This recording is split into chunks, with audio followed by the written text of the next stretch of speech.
Legend has it, when the fierce Bora hit, Trieste locals took cover and left the newcomers to fend for themselves. Empress Maria Theresa's solution, let's just say it changed the city forever. Let me introduce you to Empress Maria Theresa of Austria.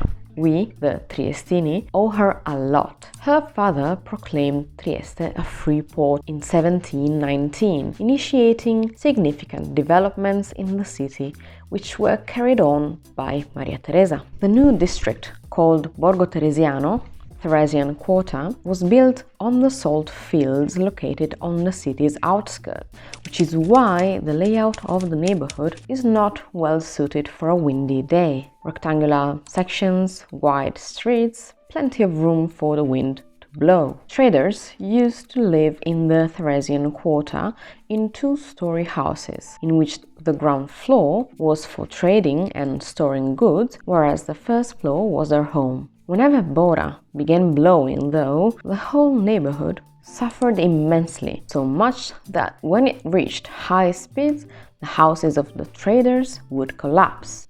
Meanwhile, locals living in the old town didn't encounter the same issues. The local architecture was designed to withstand the wind. Small houses, narrow alleys.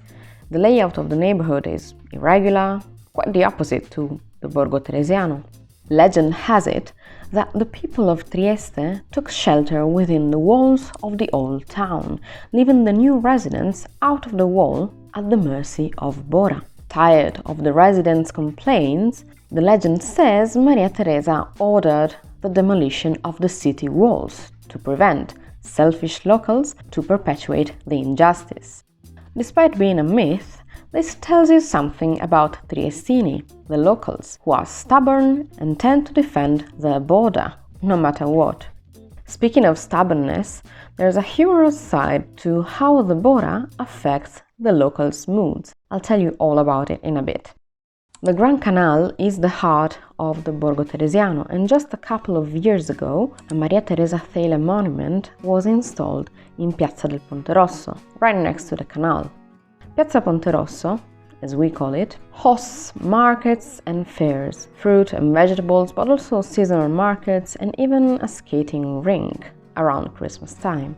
Just a few steps from the large coin, you'll see the statue of James Joyce. I made a whole video about him on my main channel. Check it out right after this one. Did you know that the Bora was once so powerful it turned the tides of battle? There's an incredible story behind its legendary impact. I'll tell you more about it in a second. What is Bora? The Bora is a well-known wind from north-northeast, and we don't know for sure where its name comes from. The term Bora either derives from the ancient Greek word Boreas, which means northern, or from the Greek mythological figure of Boreas. One of the first records of Bora is under the name of Aquilone, kite. The first attestation of Bora in local history is in the Battle of the Frigidus, which was fought on the 5th and 6th of September 394 in the Vipava Valley between the armies of the Roman Emperor Theodosius the Great and the rebel Augustus Eugenius in the eastern border of Roman Italy, a few kilometers from Trieste. Legend says that the fierce winds blew the Western troops' own arrows back at them, helping Emperor Theodosius secure victory and restore unity to the Roman Empire. Bora is a katabatic wind, which carries high-density air from a higher elevation down a slope under the force of gravity. It's a peculiar, often unpredictable wind. Locals say it always lasts for either 1, 3, 5, 7 or 9 days. Basically odd days only, maybe up to 9. Don't worry, it's a seasonal wind, approximately from October to March. It blows with irregular gusts, therefore it cannot be used for energy. It's also a low wind, it's not higher than 600 meters, and temperatures can drop by 10 degrees, despite what the forecast reads. Always keep an eye on the wind, because it can reach speeds over 200 kilometers per hour. What's the impact of Bora on the city? Why is Trieste called the city of the Bora? A few positive aspects are, for instance, the barcolana, which is one of the largest regattas in the world. It even won the Guinness World Record in 2019 as the greatest sailing race with 2,689 boats and 16,000 sailors. It takes place on the second Sunday of October, and it's the #1 event the city of Trieste hosts each year. This is why you might hear Trieste, the city of barcolana, as well. There's even a race, the race of the Bora. And if you look at the architecture in Trieste, you often see double glass windows, even in old houses, and in Miramare Castle as well. But also, Yazzera is a word in the local dialect derived from Yazzo, which means ice, and this was a name given to a specific type of windows that could store foods, just like a fridge. These are also called sburti, coming from the verb sburtar, which means to push. Another truly positive aspect is that in Trieste you get clear skies and lots of sun, even in autumn and winter. Compared to foggy or rainy areas in northern Italy, this is truly a plus. But a couple negative aspects are, mainly the fact that the city suffers significant damage when the wind blows fiercely. Just take a look at these newspaper clippings.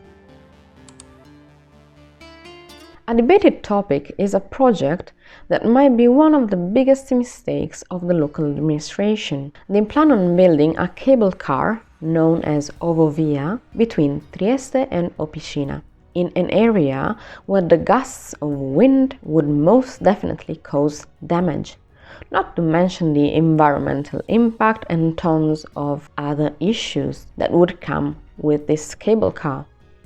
The Ovovia is just a dumb idea and nobody should support it.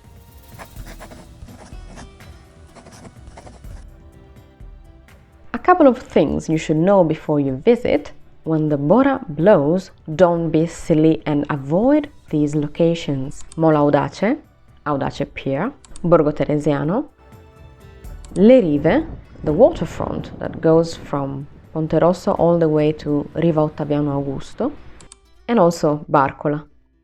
Countless tourists and silly locals get injured or lose stuff because they decide to check out the impact of Bora in these places. Please don't do it.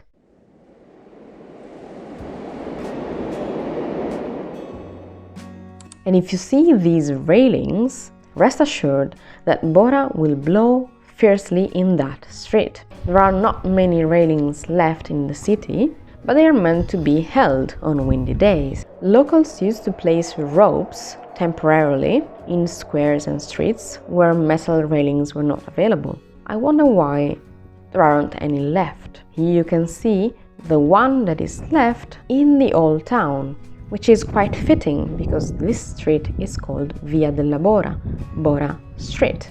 Possibly the #1 street in the old town where Bora would blow fiercely.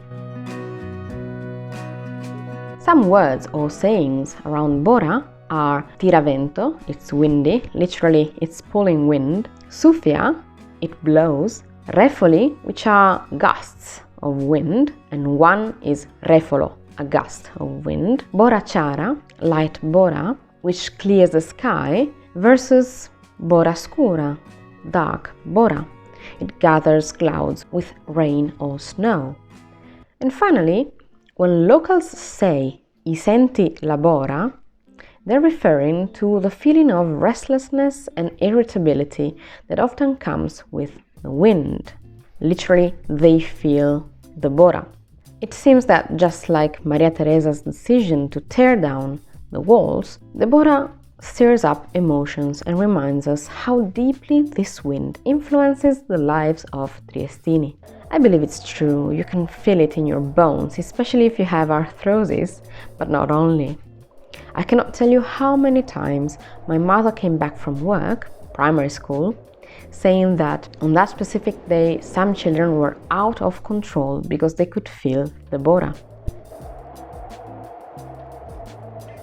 If you're curious to learn more about Trieste, make sure to turn on the notification bell so you don't miss the next deep dive. Now that you know the secrets of the Bora, you'll want to check out A Tale of Two Cities, Dublin and Trieste, with Joyce and Svevo, the video on screen, to explore the history behind James Joyce's legacy here in Trieste. Thank you so much for watching, and I will see you in the next one.